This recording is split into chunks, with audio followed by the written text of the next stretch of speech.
नमस्कार दोस्तों। आप सभी बच्चों का एक बार फिर से कैरियर प्लस प्लस फैमिली में बहुत बहुत स्वागत है और मैं हूं आपका दोस्त भारत भूषण। जैसा कि आप देख सकते हैं, आज जो मैं थ्योरी देने जा रहा हूं वो टॉपिक है कैलेंडर। ये जो टॉपिक है ये मैथ हो या फिर रीजनिंग, दोनों में इक्वली अपना इंपॉर्टेंस रखता है और बहुत ही इंपॉर्टेंट टॉपिक है किसी भी एग्जाम के पर्सपेक्टिव से। क्योंकि बहुत सारे बच्चों ने हमसे यूट्यूब पे मांग किया था कि मैं कैलेंडर को करवा दूं, इसलिए मैं बहुत ही अलग तरीके से, बहुत ही अलग मेथड से, क्योंकि जनरली क्या होता है लोग कोड मेथड के थ्रू कैलेंडर को बनाते हैं। मैं दो मेथड का इस्तेमाल करने वाला हूं, एक ऑड डे मेथड और एक कोड मेथड। बिल्कुल यूनिक होगा, बिल्कुल नया होगा और ऐसा नहीं कि फॉर्मूला का इस्तेमाल करूंगा। बहुत मजा आने वाला है आप लोग को। लेकिन सबसे पहले आप सभी बच्चों को प्रॉमिस करना होगा कि अगर सबसे यूनिक लगे तो आप इसे दबा के शेयर करेंगे। तो सबसे पहले ये देखिए कि यहां पर मैं चर्चा क्या क्या करूंगा। सबसे पहले तो चर्चा करूंगा leap year and normal year का, odd day, +7 - 7 day concept, day of any date, referential date, repetition of calendar and first and last day of century year. इसके साथ साथ और भी बहुत तरह के क्वेश्चन से पूछे गए, मैं कहीं कोई कमी नहीं रखने वाला हूं। तो चलिए स्टार्ट करते हैं बिना वक्त गवाए। तो सबसे पहले आप समझिए कैलेंडर है क्या। तो समझ लीजिए कैलेंडर क्या है। इसका कोई थ्योरी नहीं है, लेकिन इतना जान लीजिए ये एक मीडियम है जिसके थ्रू हम लोग किसी भी डेट का डे जानते हैं। एक ऐसा मीडियम जिसके थ्रू हम लोग किसी भी पर्टिकुलर डेट का डे जानते हैं, है कि नहीं। जैसे होता है हम लोग से पूछा जाता है, भाई साहब 15 अगस्त 1947 कौन सा दिन था, शुक्रवार था, ठीक है, जो भी है, ठीक है। मेरे कहने का क्या मतलब, कैलेंडर एक मीडियम है जिसके थ्रू हम लोग किसी भी पर्टिकुलर डेट का डे जानते हैं। अब यहां पर जो डेट होता है वो इंडियन डेट स्टाइल में वो होता है D1, D2, M1, M2 और Y1, Y2, Y3 और Y4, इस फॉर्म में होता है। अमेरिकन स्टाइल में कुछ और होता है, पहले ईयर लिख दिया जाता है, ठीक है। तो ये सब नहीं देखना है, हम लोग को अपने पर्सपेक्टिव से देखना है। ये हमारा डेट कहलाता है, ठीक है, जो कि 1 तारीख से लेकर के मैक्सिमम 31 तक जाता है। तो आप जानते हो हमारे पास जो 12 मंथ हैं, 12 मंथ में जनवरी 31 31 दिन का होता है, फरवरी या तो 28 या 29 दिन का होता है, मार्च 31 दिन का होता है, अप्रैल 30 दिन का होता है। ये सब नॉर्मल चीज है जो कि हमें नहीं लगता यहाँ बताना बहुत अच्छा रहेगा। आप लोग इस अंगूठा पे, यहाँ पे देखिए, यहाँ पर काउंटिंग कर सकते हैं। जो उठा हुआ है वहां से जनवरी शुरू होता है, वो उठा हुआ भाग 31 दिन और सोया हुआ भाग, देखिए उठा हुआ भाग 31, सोया हुआ 30 या 29 या 28, ठीक है। सिर्फ फरवरी में 28 या 29 दिन होता है। यहां से फिर से देखो, जनवरी, फरवरी, मार्च, अप्रैल, मई, जून, जुलाई, अगस्त, सितंबर, अक्टूबर, नवंबर, दिसंबर। तो जो उठा हुआ भाग है उसमें 31 डेज होगा और जो सोया हुआ अंदर वाला भाग है उसमें 30 दिन होंगे। लेकिन फरवरी के केस में या तो 28 दिन या 29 दिन होंगे, ठीक है। जो मंथ होता है बच्चे वो जनवरी से लेकर के दिसंबर तक होना है। लेकिन जब ईयर की बात करेंगे तो ईयर दो तरीके का है। एक है लीप ईयर, एक है नॉर्मल ईयर। एक है लीप ईयर और एक है नॉर्मल ईयर। तो सबसे पहले मैं डिफाइन करने वाला हूं कि लीप ईयर क्या है और नॉर्मल ईयर क्या है। तो मेरे प्यारे बच्चे ये देखिए, leap year and normal year, एकदम ध्यान से सुनते जाइएगा। तो लीप ईयर कहते किसे हैं? मैक्सिमम बच्चे गलत डेफिनेशन जानते हैं। क्या गलत जानते हैं सर? आप कैसे कह सकते हैं कि मैक्सिमम गलत जानते हैं? यस सर, सभी लोग क्या जानते हैं, जिस साल में 4 से भाग लगे वो लीप ईयर है। ये अधूरा सत्य है। पूरा सत्य क्या है कि जिस ईयर में जिस ईयर में 4 से भाग लगे, लेकिन सेंचुरी में 400 से भाग लगे। देखो मैं क्या लिख रहा हूं, गौर से सुनते जाना। कुछ भी रटना नहीं। सबसे पहले आप सभी बच्चे ये प्रॉमिस करें कि मैं रटूंगा नहीं। विश्वास कीजिए, अगर एक भी वर्ड, एक भी शब्द रटने योग्य आ गया तो मैं आपसे रिक्वेस्ट करूंगा, प्लीज चैनल को अनसब्सक्राइब कर लेना। लेकिन ये आपको प्रॉमिस करना है कि अगर कहीं भी रटने योग्य बातें नहीं है तो इसे दबा के शेयर करेंगे। तो सबसे पहले समझो सबसे पहले समझो, सेंचुरी मतलब शताब्दी। शताब्दी, और शताब्दी का मतलब होता है multiple of 100। Multiple of 100, multiple of 100। ठीक है, कह सकते हैं जिसके अंत में मिनिमम 2 जीरो, उसे सेंचुरी कहते हैं। तो जिस ईयर में 4 से भाग लगे लेकिन सेंचुरी ईयर में 400 से भाग लगना चाहिए, वो लीप ईयर कहलाएगा। एग्जाम्पल के तौर पे 1976। और एक बात और समझिए, 4 से भाग लगने का नियम क्या है? 4 से भाग लगने का नियम क्या है?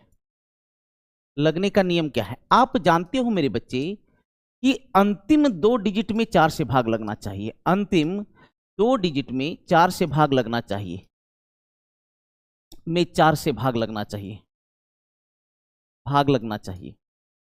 सुनते जाइएगा, जैसे मैं बोलूंगा 1 2 3 4 5 6, इसमें ये 4 से डिविजिबल है या नहीं, सिर्फ अंतिम 2 डिजिट में चेक कर लो। यस, इसमें 4 से भाग लग रहा है, मतलब ये कंप्लीट नंबर आपका 4 से डिविजिबल है। 3 5 4 8 2, ये 4 से डिविजिबल नहीं है अंतिम 2 डिजिट, मतलब ये संख्या 4 से डिविजिबल नहीं है। तो इसी का इस्तेमाल करना है। देखिए, इसमें 4 से भाग लग रहा है, इसका मतलब ये लीप ईयर है। 1560, इसमें 4 से भाग लग रहा है, इसलिए लीप ईयर है। 1992, 4 से भाग लग रहा है, लीप ईयर है। 2054, इसमें 4 से भाग नहीं लग रहा है, मतलब पूरी संख्या में, ये पूरे ईयर में 4 से भाग नहीं लगेगा, मतलब लीप ईयर नहीं है। जैसे 1762, इसमें देखिए 4 से भाग नहीं लग रहा है, मतलब पूरे ईयर में 4 से भाग नहीं लगेगा, मतलब लीप ईयर नहीं है।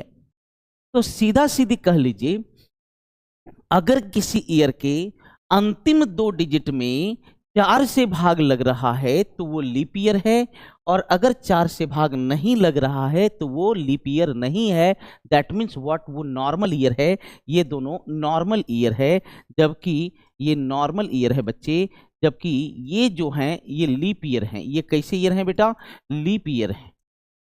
अब सेंचुरी ईयर के बारे में थोड़ा बता दें सर। बिल्कुल, तो सेंचुरी ईयर का पहचान क्या है? अंतिम में 2 जीरो दिखना। अगर अंतिम में 2 जीरो, मिनिमम 2 जीरो दिख रहा है तो वो सेंचुरी ईयर है, क्योंकि वो 100 का मल्टीपल होगा। जैसे 1200, ठीक है, जैसे 1600, जैसे 1800, जैसे 1900, जैसे 2000, जैसे 2400, ये सभी सेंचुरी ईयर हैं। और अगर ये सेंचुरी ईयर है मेरे बच्चे, तो इसमें 4 से भाग मत लगाना। जैसे देखो आप इसे, इसमें 4 से तो भाग लग रहा है, लेकिन ये लीप ईयर नहीं है, ये आपका नॉर्मल ईयर है। मेरी बात को एकदम ध्यान से समझते जाना मेरे प्यारे बच्चे, बहुत मजा आने वाला है, गौर से सुनिएगा। अब सुनिएगा ध्यान से, अब आप लोग ध्यान से सुनिएगा। अच्छा, 400 से भाग लगना तो डबल जीरो काट देगा। तो 4 से किस में भाग लगना है? तो 2 जीरो छोड़ करके जो बाकी संख्या बचे, इसमें अगर 4 से भाग लग जा रहा है तो ये लीप ईयर है, और नहीं लग रहा है तो वो नॉर्मल ईयर है। मेरी बात को सुने, क्या मजेदार बन गया? अगर वो सेंचुरी नहीं है तो अंतिम 2 डिजिट को देखना है, और अगर वो सेंचुरी है तो अंतिम 2 डिजिट को छोड़ करके जो बच रहा है उसमें 4 से भाग लगाना है। यहां पर अंतिम के 2 डिजिट में 4 से भाग लगाना है, या शुरू के 2 डिजिट में 4 से भाग लगाना है। 4 से भाग लग रहा है तो लीप है, 4 से भाग लग रहा है लीप है, 4 से भाग नहीं लग रहा है तो लीप नहीं है, 4 से नहीं भाग लग रहा है तो लीप नहीं है, 4 से भाग लग रहा है तो लीप है, 4 से भाग लग रहा है तो लीप है। आप देखें, इसमें 400 से भाग लगेगा इन दोनों में और इन दोनों में, जबकि इन दोनों में 400 से भाग नहीं लगेगा, इसलिए ये दोनों मेरा लीप ईयर नहीं है। क्या यहां तक आप लोग का कॉन्सेप्ट क्लियर हुआ? जल्दी बताएं, क्या मजा आ रहा है आप लोग को? एकदम अलग तरीका, नया तरीका, बहुत ही बेहतरीन तरीका होगा। अगर साल के अंतिम 2 डिजिट में 4 से भाग लग रहा है तो लीप ईयर है, और सेंचुरी वाले केस में अंतिम 2 डिजिट को छोड़ करके बाकी जो बच रहा है उसमें 4 से भाग लग रहा है तो लीप ईयर है, नहीं लग रहा है तो नॉर्मल ईयर है। कॉन्सेप्ट क्लियर है? अब एक क्वेश्चन आता है कि सर एक बात बताओ ये लीप ईयर नॉर्मल ईयर का कॉन्सेप्ट आया कहां? तो आप लोग जानते हो जो अर्थ है वो सन के अराउंड घूम रहा है कि नहीं? सन के अराउंड ये घूम रहा है, रिवॉल्यूशन जिसको कहते हैं।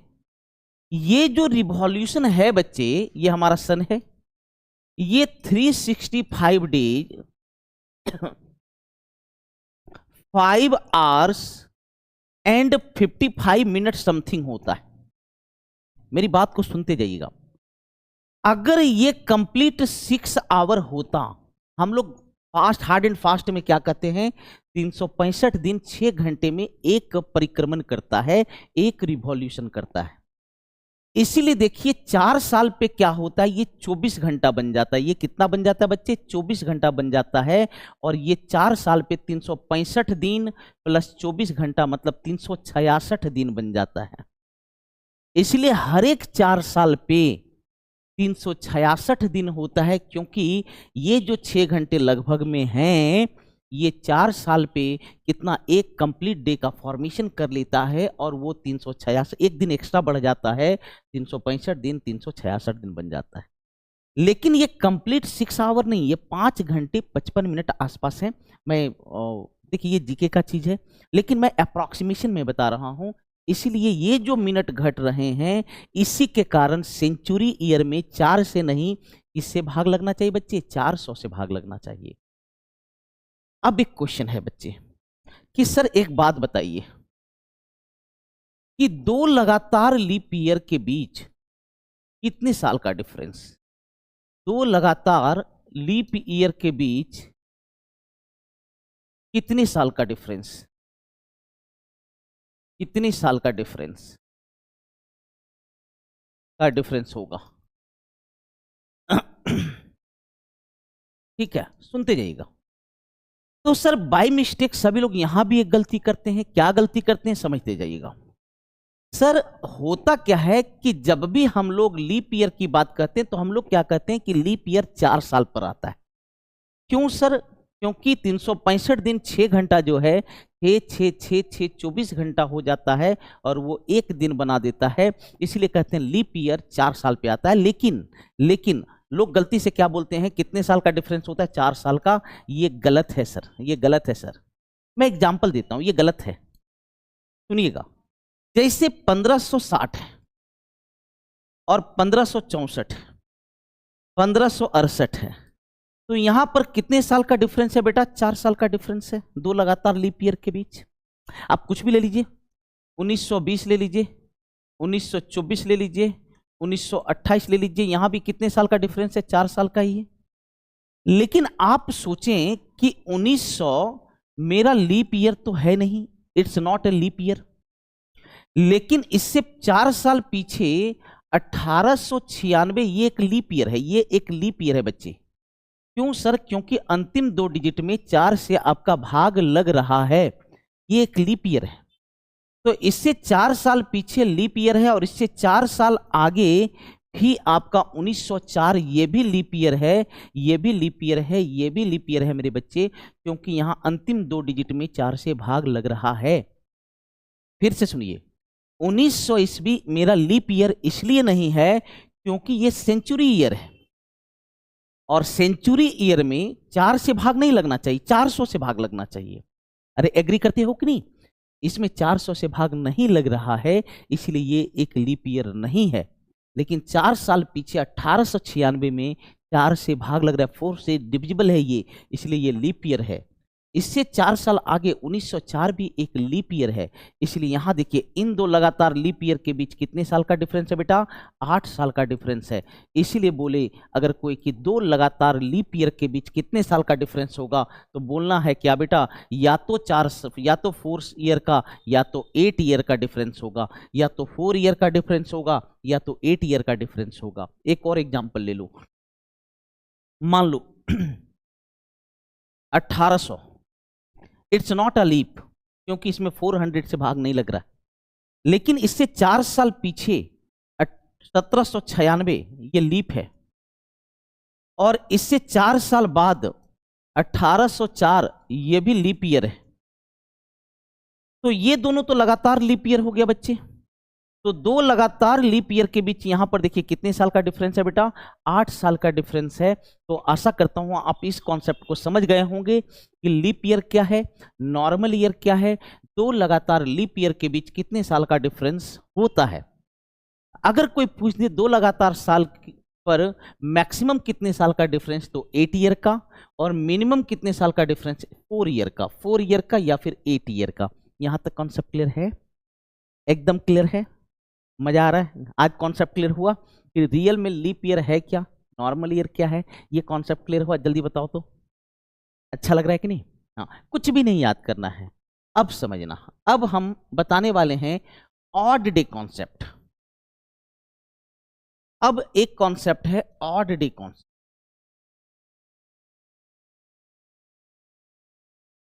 विषम दिन। सबसे पहले मैं ये बता देता हूं, मैं छोटे छोटे वीडियो में कैलेंडर को लाऊंगा, फिर इसको एक मैराथन बना दूंगा, इतना बेहतरीन तरीके से दूंगा, छोटा छोटा थोड़ा थोड़ा लो और इसे दिमाग में सेट करने की कोशिश करो, बहुत मजा आएगा।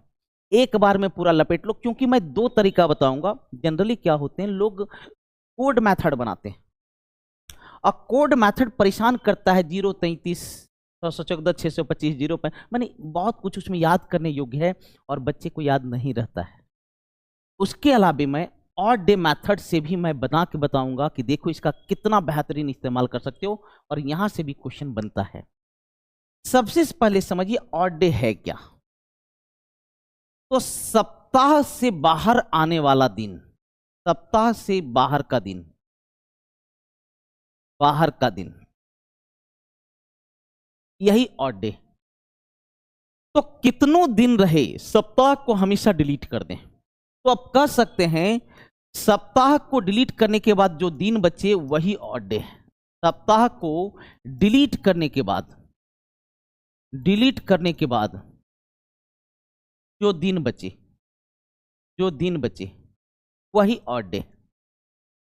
अब एक क्वेश्चन है, सर सप्ताह को क्यों डिलीट करें? भाई कोई भी काम तो जबरदस्ती तो होता नहीं है। लॉजिक क्या है सप्ताह को डिलीट करने का, बताता हूं। सर हर एक 7 दिन के बाद या 7 दिन के पहले जो दिन होता है वो सेम हो जाता है, इसलिए कैलेंडर चैप्टर में हमेशा सप्ताह को डिलीट कर दो। मैं क्या बोल रहा हूं अभी समझ में आएगा। जैसे सोच लो कि आज बुधवार है, आज रियल में बुधवार है,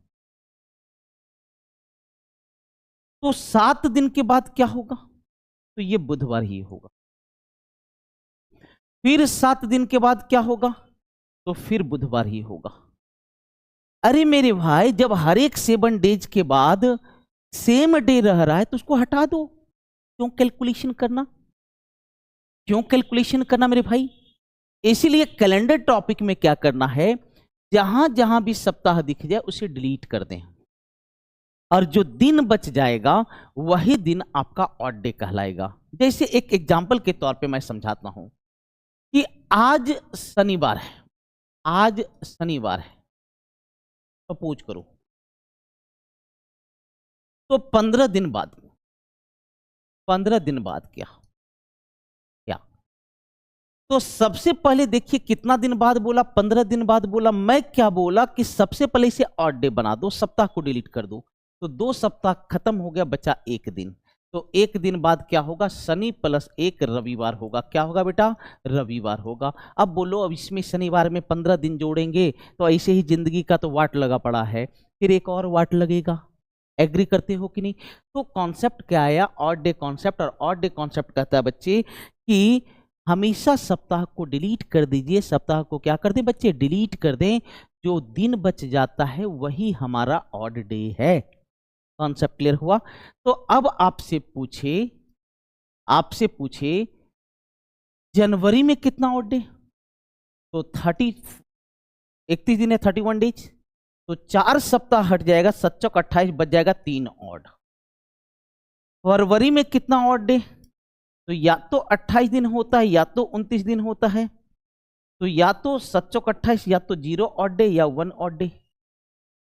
अगर बोले अप्रैल में कितना होता है, तो यहां पर 30 डेज होता है कि नहीं? तो 7 चौक 28, 4 सप्ताह खत्म हो गया तो 2 ऑड डे होता है। अरे यस और नो? तो अगर आपसे हार्ड एंड फास्ट कोई पूछ दे कि जनवरी में कितने दिन होते हैं, क्या इस्तेमाल करें कैलेंडर चैप्टर में, आप 3 दिन इस्तेमाल कर लो, 31 डेज इस्तेमाल करने की कोई जरूरत नहीं है। ऑड डे को ही सिर्फ कैलेंडर में इस्तेमाल करना होता है। और फिर से कह देता हूं, ऑड डे है क्या? सप्ताह के बाद जो बचने वाला दिन है, सप्ताह को डिलीट करने के बाद जो दिन बचता है वही हमारा ऑड डे है। अब सुनते जाना, अगर बोले कि लीप ईयर में कितना ऑड डे, तो लीप ईयर में 366 डेज होता है। 52 सप्ताह, 52 वीक प्लस 2 डेज होता है। तो वीक तो डिलीट कर देना है। तो एक लीप ईयर में कितना ऑड डे होता है? तो 2 ऑड डे होता है। जबकि नॉर्मल ईयर की बात जब हम लोग करते हैं बेटा, नॉर्मल ईयर की बात करते हैं तो 365 डेज होता है। मतलब 52 वीक्स प्लस 1 डे। तो वीक तो डिलीट कर देंगे। तो बताइए कि एक नॉर्मल ईयर में कितने ऑड डे होते हैं? तो कितने ऑड डे होते हैं बेटा? एक ऑड डे होता है। और मैं कहूंगा इन दो थ्योरी को आप सभी बच्चे एकदम चाट जाइए, क्योंकि इसका बहुत इस्तेमाल होने वाला है, लाजवाब इस्तेमाल होने वाला है। जब हम लोग ऑड डे मेथड से बताएंगे किसी भी डेट का डे, तो वहां पर इसका जबरदस्त इस्तेमाल होगा। जल्दी बताइए, 2 बार आप अपने जगह पे जप लीजिए। नॉर्मल ईयर में कितना ऑड डे? 1। लीप ईयर में कितना ऑड डे? 2। ऑड डे क्या है? सप्ताह हटाने के बाद जो दिन बचता है वो ऑड डे है। तो अब बिहार एसएससी में एक क्वेश्चन आया था। क्या आया था कि 200 साल में कितना ऑड डे? 200 साल में कितना ऑड डे? कितना ऑड डे? तो हमें जानना होगा, ये क्वेश्चन जानने के लिए सबसे पहले हमें सीखना होगा 100 साल में कितना ऑड डे। तो जो ऑड डे होता है, ऑड ईयर नहीं होता है। सबसे पहले इसे दिन में बदलना होगा, और इसको दिन में बदलना काफी टफ हो जाएगा। तो हम लोग क्या जानते हैं मेरे बच्चे कि 100 साल में कितना लीप ईयर? तो 4 से भाग दे दो तो लोग बोलेंगे 25 लीप ईयर है। कितना लीप ईयर है बेटा? 25 लीप ईयर। क्योंकि लोग क्या जानते हैं, लीप ईयर हर एक 4 साल पे आता है। तो 100 साल में टोटल कितने लीप ईयर आएंगे? 25 लीप ईयर आएंगे। लेकिन ये गलत है। क्यों भैया? कि 100 साल है चौथा, 8वां, 12वां, 16वां, 20वां, लास्ट में 96, 100। ये सभी लीप ईयर है, क्योंकि देखिए 4 से ये डिविजिबल है। लेकिन ये 100 मेरा लीप ईयर नहीं है, क्योंकि ये एक सेंचुरी ईयर है। और अगर ये सेंचुरी ईयर है तो इसमें 4 से भाग नहीं लगना चाहिए, 400 से लगना चाहिए। तो ये तो लीप ईयर नहीं है ना जी, इसलिए एक कम हो जाएगा। तो कितना लीप ईयर हो जाएगा बेटा? 24 लीप हो जाएगा, 24 लीप हो जाएगा। अब 100 ईयर में 24 साल लीप है, 100 में 24 साल लीप है, तो नॉर्मल कितना होगा? तो 100 माइनस 24 बराबर 76 नॉर्मल। अरे क्लियर है कि नहीं? अरे भाई मान लो 100 बच्चे हैं, 24 लड़कियां हैं, तो लड़के कितने होंगे? 100 माइनस 24, 76 लड़के होंगे। अब बताइए, अभी मैं कुछ देर पहले बताया आप लोग को बच्चों, अभी बताया लीप ईयर में 2 ऑड डे होता है, नॉर्मल ईयर में 1 ऑड डे होता है। इस्तेमाल करो, लीप ईयर में 2 ऑड डे, नॉर्मल ईयर में 1 ऑड डे, तो टोटल ऑड डे हो गया 24 दूनी 48। प्लस 76 एकम 76, 124, 124 ऑड। लेकिन मैं क्या बोल चुका हूं, ये देखिए 7 से अधिक है तो सप्ताह को डिलीट कर दो, तो इसमें से कितने सप्ताह भाग जाएंगे, 17 वीक्स प्लस 5 डेज। वीक्स तो खत्म हो जाएगा, तो कितना ऑड डे बचा बेटा, 5 ऑड डे बचा। तो हम कह सकते हैं 100 ईयर में, 100 साल में 5 ऑड डे होता है, 100 साल में 5 ऑड डे होता है, 100 साल में 5 ऑड डे होता है। तो आप बताइए 200 साल में कितना हुआ, 100 साल में 5, तो 200 साल में 5 दूनी 10। अब देखो इसमें से सप्ताह हटाना है, तो एक सप्ताह हट जाएगा तो कितना ऑड डे, 3 ऑड डे। जहां भी 10 भी बोल सकते हैं, 10 गलत नहीं है, लेकिन सप्ताह अगर दिख जाए तो सप्ताह को हटा दो। हमेशा इस बात को याद रखिए, अगर 100 साल में 2 ऑड डे, 200 साल में 3 ऑड डे, 100 साल में 5, तो 300 साल में कितना हो गया, 100 साल में है 5 तो 300 साल में 15। अब देखिए इसमें से 2 सप्ताह हम हटा सकते हैं, तो 2 सप्ताह हट जाएगा तो 1 ऑड डे बचेगा। 400 साल में कितना होगा बेटा, 400 साल में, अब देखना यहां थोड़ा सा, 100 साल में 5 तो 400 साल में पंचों का कितना, 20। 100 साल में 5 तो 400 साल में पंचों का कितना, 20। लेकिन अब आप देखिए यहां एक मजे की बात आने वाली है, ध्यान से एकदम देखना मेरे प्यारे बच्चे, एकदम ध्यान से देखना, बहुत मजा आने वाला है। ये मेरा नॉर्मल ईयर है, ये लीप नहीं है क्योंकि ये 400 से डिविजिबल नहीं है, ये भी लीप नहीं है, 400 से डिविजिबल नहीं है, ये भी लीप नहीं है, 400 से डिविजिबल नहीं है, लेकिन ये लीप ईयर है क्योंकि ये 400 से डिविजिबल है। और आप देख सकते हैं लीप ईयर में 2 ऑड डे होता है, जबकि नॉर्मल ईयर में 1 ऑड डे होता है, इससे एक ज्यादा ऑड डे होता है। इसीलिए क्या किया गया, चूंकि ये एक लीप ईयर है इसलिए एक्स्ट्रा 1 जुड़ गया, 21 हो गया, 3 सप्ताह बाहर हो जाएगा, मतलब 0 ऑड। इसको चाट जाइए सभी बच्चे चाट जाइए। 100 साल में 5 ऑड, 200 साल में 5 दूनी 10, 3 ऑड, 300 साल में 5 तिया 15, 1 ऑड, 400 साल में 5 का 20 और 1 21, मतलब 0 ऑड डे होता है। तो आशा करता हूं आप सभी बच्चे odd day concept, leap year, normal year concept बहुत अच्छे से समझ गए होंगे। अगर इसे अच्छे से समझ गए हैं तो प्लीज इसे दबा के शेयर कीजिए, और अगर नहीं समझ पाए हैं तो वीडियो को दोबारा देखिए, 3 बार देखिए, और तब तक देखिए जब तक ये आपके जहन में उतर नहीं जाए, क्योंकि परफेक्शन ही हर चीज की जननी है। ठीक है, तो अपने आप को परफेक्ट बनाओ। कोई भी दिक्कत होता है आप खुल के लिख सकते हैं, आपका ये भाई हमेशा तैयार रहेगा आपको बेस्ट कंटेंट देने के लिए। मिलते हैं अगले वीडियो में, जहां पर कि मैं चर्चा करने वाला हूं +7 डे -7 डे थ्योरी। तब तक हमें विदा दीजिए, मिलता हूं आप लोग से, टेक केयर और खूब मस्ती कीजिए आप लोग बेटा। लेकिन अभी जो समय चल रहा है, अभी एग्जाम का टाइम चल रहा है, तो आप लोग जम के मेहनत भी कर लीजिए। अभी ही है जो मस्ती कर सकते हैं, अभी ही है जो पढ़ सकते हैं, मतलब निर्माण का भी वक्त अभी है और मस्ती करने का भी वक्त अभी ही है, तो अच्छा से मेहनत कर लें। मिलता हूं, अपना बहुत सारा केयर करें। Love you all, take care.